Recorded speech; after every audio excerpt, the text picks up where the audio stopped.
What do founders miss when growing their business, and what do we mean by miss? What we mean by miss, Dan, is there are loads of things online about like tips for founders, and it's all like increase your revenue, and this is how you get funding, and this is how you get investment, and all the typical stuff. But what we're trying to cover here is the stuff that doesn't get talked about that's really important for founders of businesses.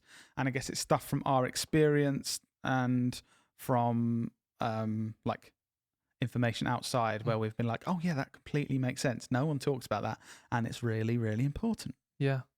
And the first one, personal finances. So this is a bit of a weird one to talk about, but I guess personally, looking at me, I've never been good at kind of budgeting, and I never really have set my own personal budgets for things, I guess.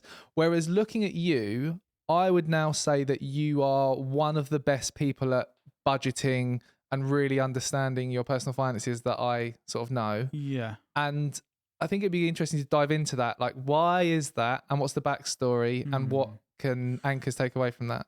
Well, so firstly, talking about personal finances, I think it's because it's so important and it's kind of not talked about because there's so much focus on the business for founders and business finances that quite often your actual personal life and the important things in your personal life does get missed.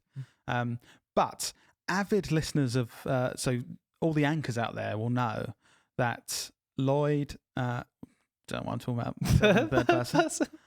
Little Lloyd was very bad with money and had to learn the hard way, and got in a lot of debt and stuff when I was at university and things, and learned those lessons. And that's why I think why I'm so good with kind of financial planning and stuff like that now, because I kind of you know, when you have to go through tough times and you learn things, like my tough times was spending too much on vodka and Domino's, as we discussed in the last episode. I was gonna say, I feel like this is like a Diary of the CEO episode.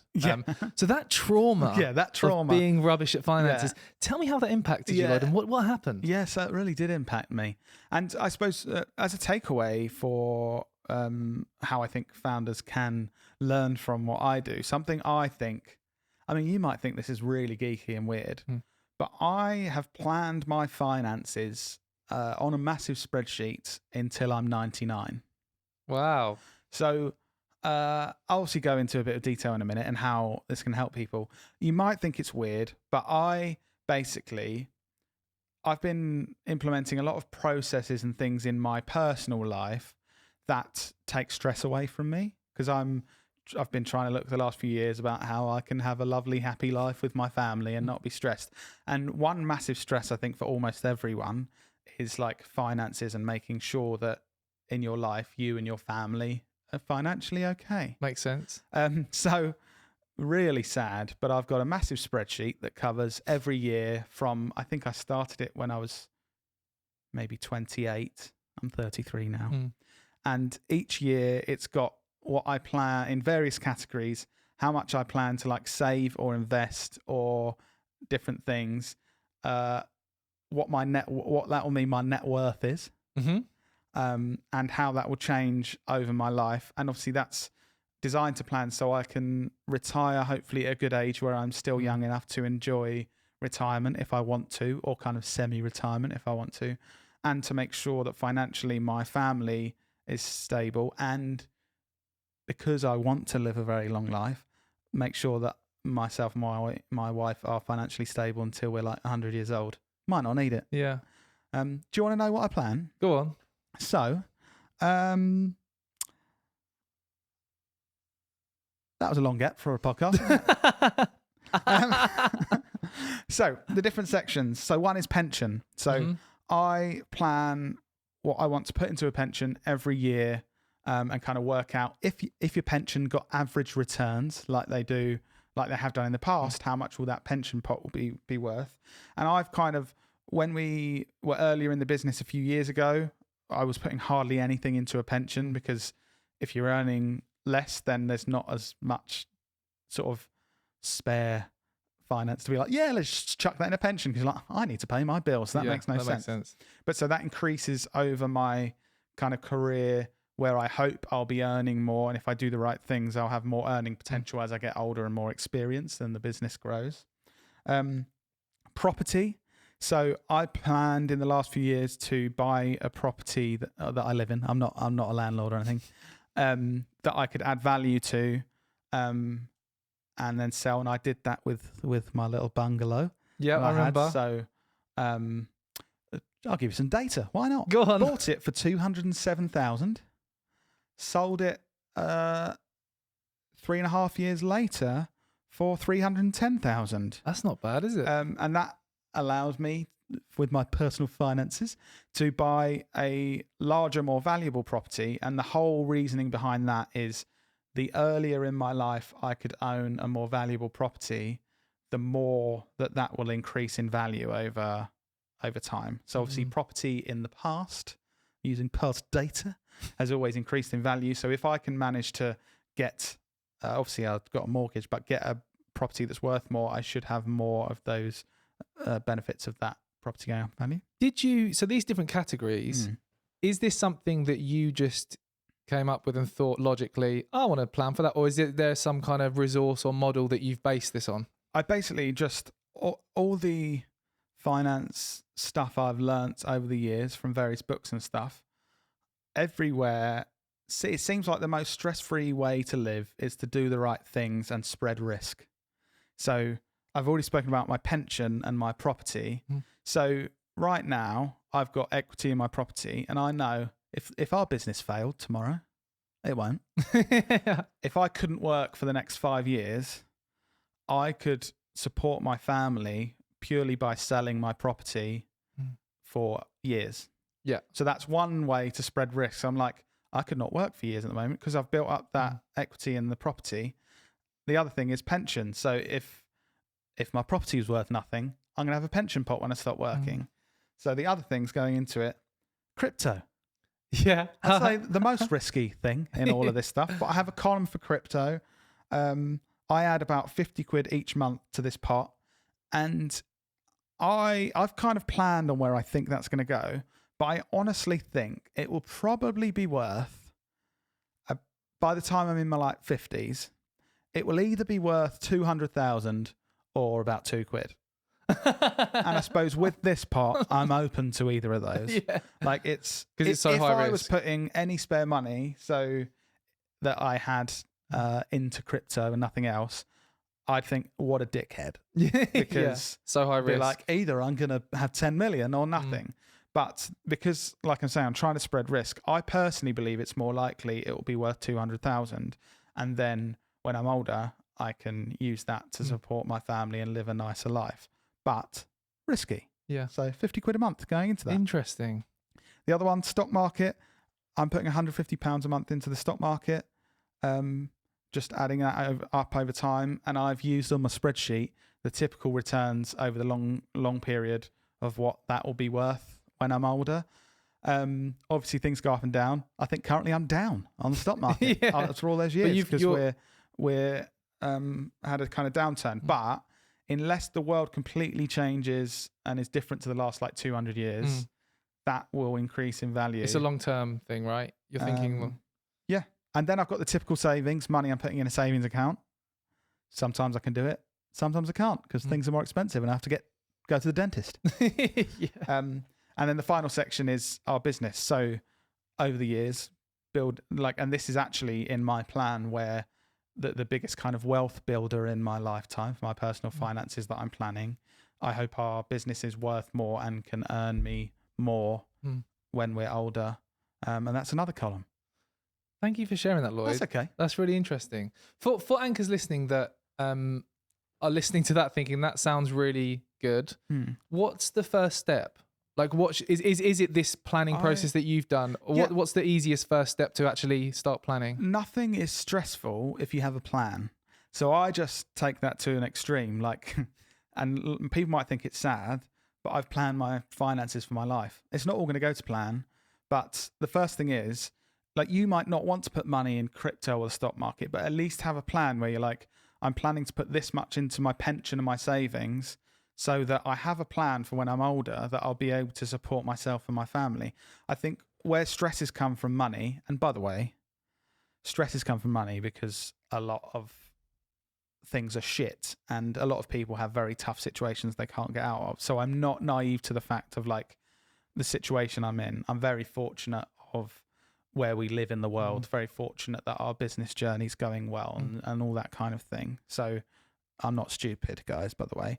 But I think any plan, even if your plan, you're not putting hundreds of pounds into the stock market and you're putting £10 a month, if you can see your average returns over the next 40 years are going to mean that you can actually retire and have some money to treat your grandchildren, I think that's far less stressful than not knowing. So I think just starting to get a plan on paper and seeing what you might need to do over time is the starting point, even if it has 2 columns, which is like savings and pension, and there's no other columns. And then maybe you'll add, like my sheet didn't have crypto on in when I was 28, and now it does because I added it thinking, let's have another thing to spread risk.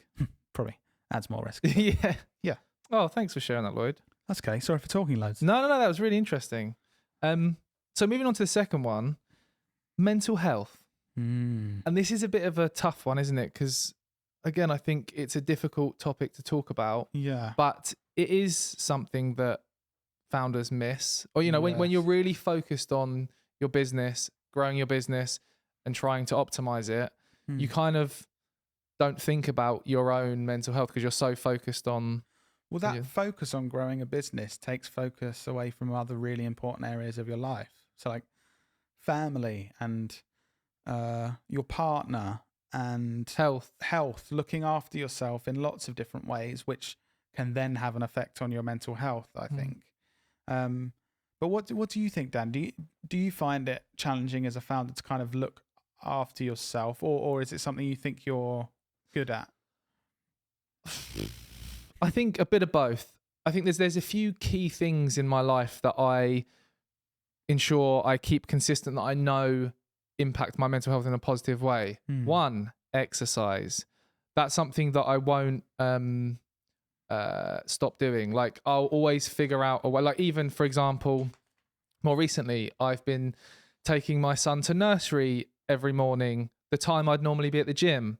But I knew that it's still important. In addition to taking my son to nursery, I still wanted to do exercise. So I've been getting up earlier and going to the gym earlier, or playing squash in the evening. So I think that for me, there's that's one kind of pillar of mental, like positive mental health that I focus on and ensure that I keep doing. So you know that your exercise keeps your mental health really strong. So you focus on making sure that happens, basically. Yeah.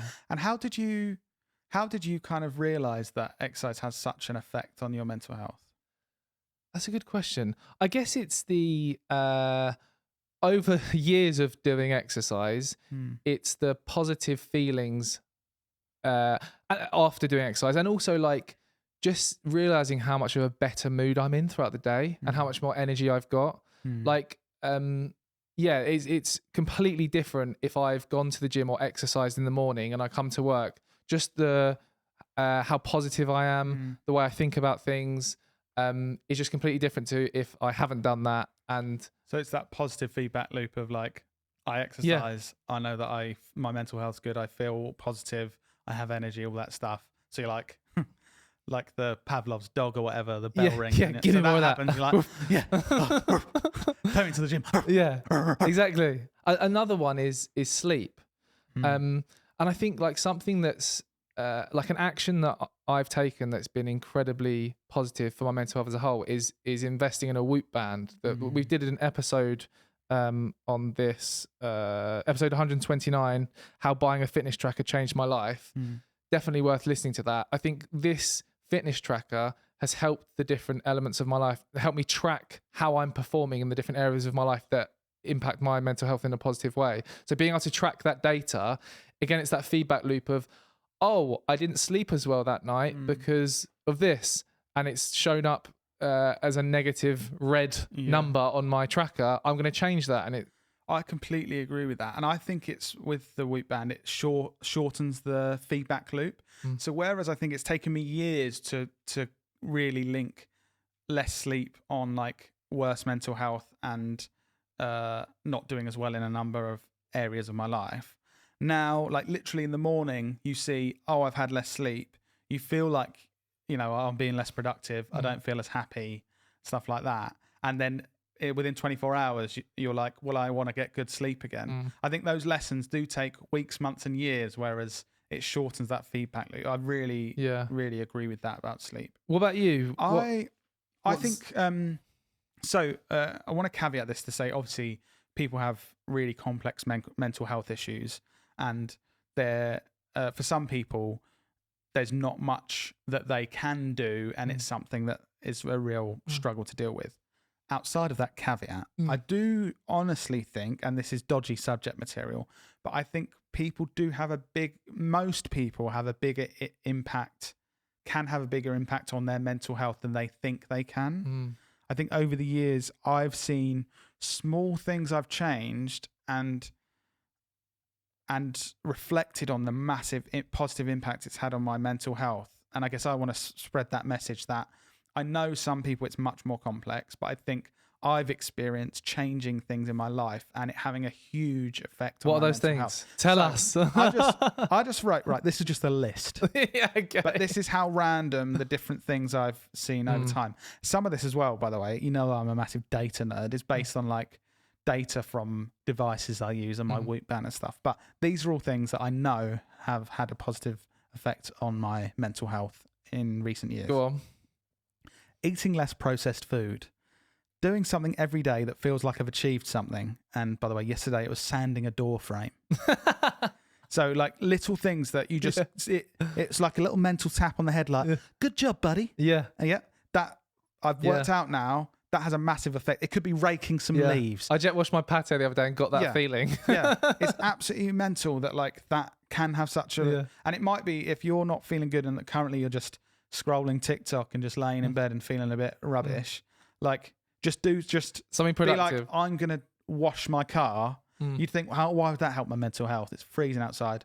It definitely will if you keep doing things like that. Sleeping more, we've already spoken about. Drinking less. I think don't be in denial. If you don't think drinking alcohol has any effect on your mental health, I think you're lying to yourself. Controversial. We did an episode on that as well, about sobriety and our breaks and drinking alcohol. Buying a Kindle. It's made me read more, and it's had a massive positive impact over time. Why? Because I read more, I enjoy learning, I get a lot out of learning, I waste my time on things that aren't good for me less because I have a thing that's actually good for me to do that I relax doing, and I learn things, and it's a much more positive behavior than scrolling TikTok or I don't know, eating shit. Planning my life. I just spoke about the whole financial thing. Like that makes you feel good. Yeah, I don't have stress in my life because I've planned things, and that's taken stress away. Planning my finances, obviously. Yep. Playing Lego with my son. Just looked at my notes. I spelt son with a U. I don't play Lego with a massive burning fireball. I play it with my 6-year-old son. He's great. Okay, thanks for clearing that up. But this is something I don't think, it's so stupid. I've had periods of time in Leo's life where I've been like, he's been sitting playing, and I've been on my phone doing stupid stuff that doesn't matter, not paying attention to him. And just putting my phone down and playing Lego with him instead of doing that is just, I think for both of us, so much better. And I reflect on it. I'm like, why the fuck was I doing that? It's so stupid. But anyway. Just on that point. So fun fact, the other night, I was playing with Lego with Leo, and he asked me to find these tiny little gem pieces, all of them in this huge box of Lego, and pour them out on the floor. And I found them all with him. And you know that whole thing of doing something like you felt like you've achieved something? Yeah. I did all that. And then I got that feeling of, there you go, mate. I've got all those little bits. Honestly, Lego as well. You get that little mental pat on the head, building something like, I built that, like this shitty little car. But this is what I mean. Small things that people would laugh at, but I genuinely feel they have a massive positive impact. Playing chess instead of being on TikTok. Again, just very specific to my life, but something small that I feel like I'm really using my brain. It feels like I'm learning a skill and I'm not just mindlessly scrolling. Standing in my garden without looking at my phone. Right? Have you? I love how specific these are. But right, just stand outside in nature and just don't be on your phone or anything. Just look around for a bit. Absolutely mental. Makes you feel great. Yeah. I think that is a good one. Being in nature. I can definitely relate to that. Hugging. Again, mental. I've realised, there's some. It definitely releases. There's some scientific stuff around it. It releases. But honestly, I hug like friends or family, and I can feel the little buzz. That's mental. But like I feel something happening in me that's like a positive thing, and I think I'm a more touchy-feely person. I think I am like that, but it's just weird that physical contact with someone. Oh, this sounds sad now. Oh, I need physical contact. No, it makes sense. Giving to charity, exercising. I think I've written that 3 times now. And finally, playing competitive sport or games. Yes, I get a massive buzz and like positivity out of playing squash with you. I've recently been trying to just play new sports that I'm not even good at. Like I played pickleball. What's it called? Pickleball, yeah, in a random sports centre. And it's just fun, like that little competitive nature of it and getting active. Yeah. Yeah. I do feel like that's a really good list, Lloyd. I think as well, for like practical takeaways for anchors, listen to that list, note down those categories that Lloyd's just said, and just think of a thing that you can action in each of those categories to try and see how that makes you feel. Yeah. I think that could really have a positive impact. The reason I wrote down such a random list is like, I think nearly all of them are tiny things, but I've just noticed them have such a massive effect over like the last 2 years, I'd say. Like the playing chess instead of scrolling TikTok thing, like that makes me feel so much better mentally. And it's just weird. Yeah. Anyway, like I said, caveat, I know people have very complex mental health needs. You can't necessarily just think, I'll play chess and I'll be fine. No, you get that. But that's genuinely my experience, and I would really encourage others to try some of those things. Do you know, I think that list really ties into the next one we're going to talk about, which is work-life balance. I feel like all of the things you've just shared will help you have a better work-life balance, because they're all things that you do outside of work that you'll get enjoyment from. Because I do think this is a big one for founders. I especially feel this. I struggle to not think about the business, and because it's such a big part of our lives, I feel like I am constant. And like, I'm not saying that's always a negative thing or a positive thing. I think it's both.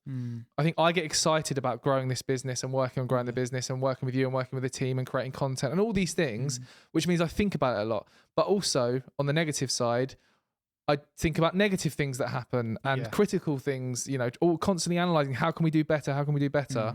So I guess I think you're very good at having a good work-life balance. I guess you've given all those examples which share how, but is there any other nuggets you've got for listeners of how, if you're constantly thinking about your business, how can you improve your work-life balance? Well, I would say it's been a journey for me. Like, I used to think about work outside of work a lot more, and I used to get stressed a lot more. And I do think now I've got good at getting this balance. I think 2 major things that have really helped me, I suppose, talking about work-life balance, but allow me to step away from the business and not be thinking about it all the time. One is just accepting the fact that you can only do the best you can do. And as long as I am putting the effort in during work hours, I accept that I can't solve everything. I can't be perfect, and I can't make sure everything's perfect all the time. Weirdly, like, that seems simple, but once you kind of have the point where if you think you're stressing about something and you think, well, am I going to do everything that I can do to make this better? Yes, I am. So what's the point of stressing about if it doesn't go well or it does go well? I know I'm going to do everything I can. But currently I'm, swimming. So I need to stop thinking about that. And the other thing, this is a kind of mental health thing as well in life. I heard about this thing called catastrophizing, and really related to it. I think it's called that. I might have just made up the word, made up what it is. But I used to go down these rabbit holes thinking about work when I wasn't at work so it might start like this. Oh, we sent those videos to that client. I hope they like them. What if they don't like them? So I'm thinking the worst thing that can happen, they don't like them. And then I think, if they don't like them, they might not want to work with us. So they think the worst thing that can happen. They don't want to work with us. And if they don't want to work with us, maybe they'll just ask for a refund for everything we've done, all the work we've done with them previously. Worst thing will happen is literally never happened in the history of the business. It'd be so weird if that would have happened. And then I think if they ask for a refund, we're going to be in financial trouble. If we're in financial trouble, we have to sack everyone. If we have to sack everyone, then I don't have a job really. If I don't have a job, then I don't have any money. If I don't have any money, I'm homeless. That sounds rubbish. Like a rubbish way of thinking. So you think of the worst possible thing and you go down this route, and obviously the chances of all those things happening are like much less than being struck by lightning or winning the lottery. Yeah. But your mind goes, so now if I ever think like that, I just stop and think, no, that doesn't make any sense. I was going to ask you, how do you stop doing that? So if I start thinking, what if they don't like the videos? Then I think, I'm doing Shut that up, thing. Lloyd. And I go, they might not, but also 95% of people do. So probably will. Yeah, stop being an idiot. And then you just stop that process. But anyway, work-life balance, like a lot of it is those kind of things to stop you feeling the need to think about work all the time, I think, in my opinion. That's really good. We also just said for anchors, we did an episode 63, that's called How the F Do You Balance Work and Home Life, where we go into that in way more detail. So if you want to learn more there, then listen to that episode. Can I make one last point? No. Yeah, you can. If you're a founder, like the business is yours. Yeah. If you are saying no to going to your kid's nativity, and if you're saying no to ever being able to go for a walk in your lunch break, you are making those choices. Don't say that has to be the case, because it doesn't. You're making those choices. And I have found that just saying to yourself, I want to go to my son's nativity, so I'm going to, and putting that as a priority in your life and in your calendar is going to make you much happier in the long term. It's so obvious. Like, one of the benefits of having your own business should be that you have flexibility. Yeah. Whereas you're not allowing that. If you've got your own business and you're miserable and can't do anything you want to do, I don't think you should have that business. Yeah. Or you should come up with ways to. So that's what I mean. Like, change it. Yeah. Like, this is a wake up call for anyone that's like, I've never been to my kid's parents' evening, or like, oh God, I don't even get to stop for lunch. Like, you're making those choices. You can stop. And it might mean you have to earn slightly less for 6 months while you work out how to do things. Or it might be. Or earn less forever. Yeah. Like, I was listening to a podcast the other day and they were talking about this, the balance of like earning more versus happiness. Where's that tipping point? Yeah. You know, you could earn 30% less, but be way happier and have more time. Or you can earn 30% more and be way unhappier. And yeah. Cool. Number 4, Lloyd. Relationships. Yeah. This is a big one. I guess as a founder, you have to make sacrifices in your life to be able to grow a successful business. And that is a fact. You can't just be doing everything in your life completely brilliantly and have the biggest business in the world, the best relationships in the world. And that, I guess, relationships is something that is sacrificed over building a successful business. How do you think you're doing with relationships? I think it sounds like a proper therapy session. No, I think mixed. So for example, I think with my friends, I think I've become a lot worse at being proactive in speaking to them and proactively wanting to meet up and that kind of thing. And also, I guess since having a family, I think that's the case as well. We've got our friends' WhatsApp group where we talk, but I think I used to like just randomly call people most days, like, "Hey, you're right." Whereas now I don't. I do sometimes, but I think I've got worse at that. But then I don't know if that's just a general thing that as you grow up and you get older and you have a family, you can't just constantly do that. That's Yeah. I think it's so tough, isn't it? Like in life in general, even not as a founder, balancing. You only have so much attention and so much time. But I do think relationships are the source of the most happiness that you'll probably ever feel. And I don't mean romantic relationships, by the way. Obviously, that's one type of relationship. But I think friends, colleagues, are you good family. At it? I think with my friends, I think I'm good. I have to admit, I've been thinking about this a lot recently. I've been feeling... most of this episode I've been sounding like I know everything and I'm really good at everything. I've been feeling a bit sad recently. I think there's one of my close friends, and I've been making effort. So on the other side of things, I've been making effort for years now, and he just doesn't make any effort back. And I've kind of had to accept over the last few months that I need to stop, because it's like it feels rubbish when you don't get it the other way. And I'm always making calling him, and I'm always trying to arrange things, and it's now been years of him never reciprocating. Get the hint, mate. And yeah, exactly. I'm like, right, I've got to take that hint now, and like obviously this relationship isn't as important to him as it is to me, so I need to kind of move on. And I think also getting older,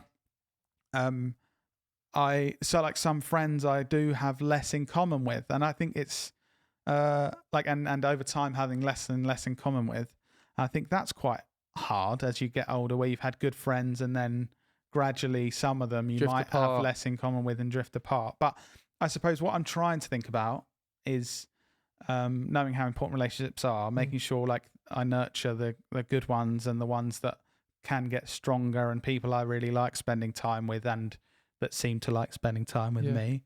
Like I get a lot out of like people that I spend time with here at work, like people I didn't know 3 or 4 years ago. I really enjoy spending time with them here. Obviously our relationships are really strong. I'm really lucky to have a romantic relationship with my wife, and obviously having children, new relationship with children, and like my nephews, your sons and stuff. There's obviously new relationships that are getting stronger in my life as others maybe get weaker, which is a hard thing to deal with. But I do think I'm a bit rubbish with family, as in maybe not family like close family, but extended family. I think I'm quite bad at, and that's something I'm neglecting, which I'll probably regret.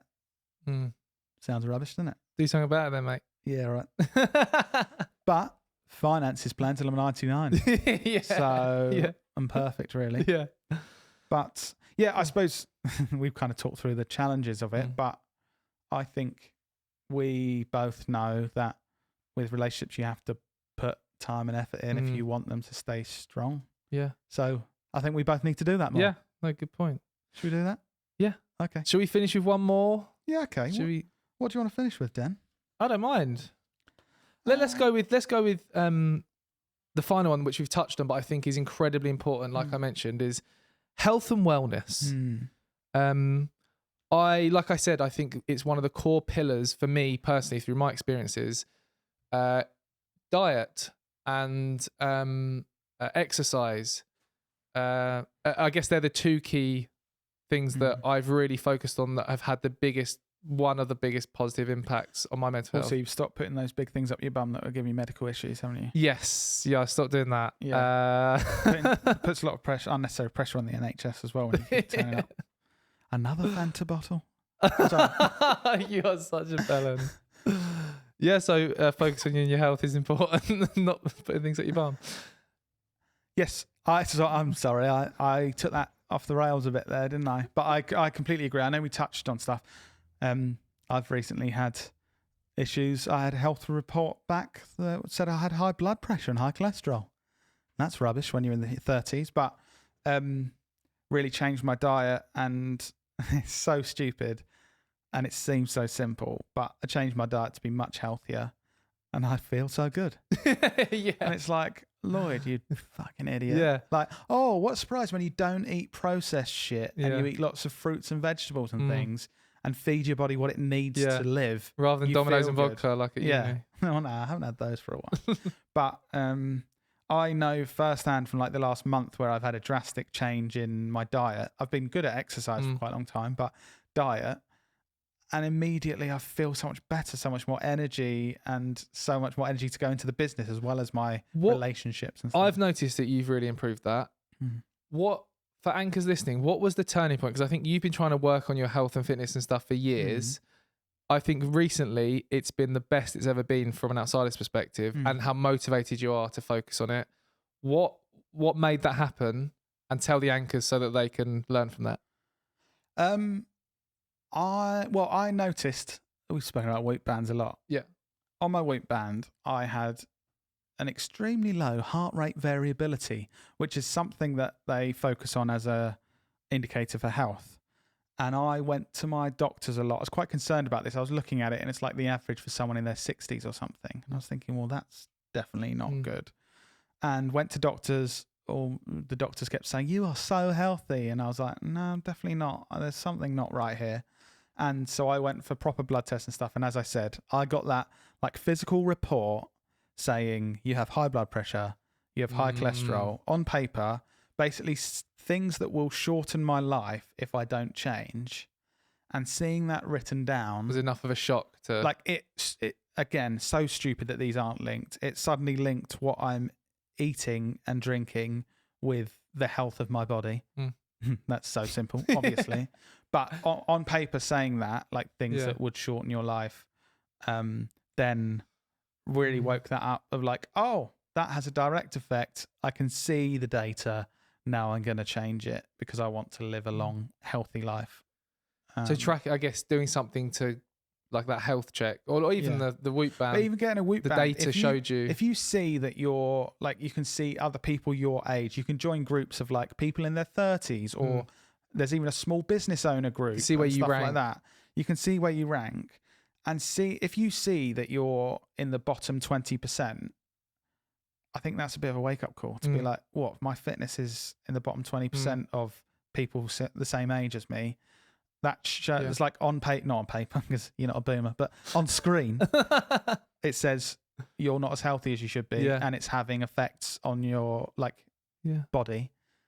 Yeah, so that's what changed it for me, and I feel so stupid. You obviously made that link in your brain at a much younger age and have much healthier habits before I have woken up to it. But that's really interesting, though. Well, thanks for sharing that, Lloyd. I think you've shared lots of interesting things this episode. Yeah, sorry, I was probably spoken No, too I much. think it's really interesting. Anchors listening, if you have enjoyed this, please subscribe. If you click subscribe on whatever podcast platform you're listening to, we will pop up when a new episode is live every Thursday. So you don't have to go searching for it. So click subscribe now. Go to your kids' nativity, buy a Whoop band, sleep more. Do those 4 things and your life will be bloody brilliant. And we'll see you in your ears next week.